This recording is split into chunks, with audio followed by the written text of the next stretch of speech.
Николаевск на Амуре день за днем. Еще такой небольшой кратенький обзор по Заводскому району. Вот здесь бессменная остановка Заводской. Вот здесь стояла пожарка. Здесь же, в этом же районе, была замечательная детская библиотека, которая потом переехала на школьную 212.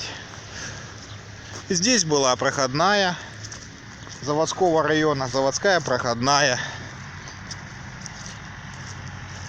Без комментариев, что они с ней сделали. А здесь была, так и была народная тропа. Одно время здесь была укатана асфальтированная дорожка, но теперь просто народная тропа и пустырь. Кафе «Снежинка» и здание бассейна и спортзал. Это вот новоделы, новострои. Николаевск 2019.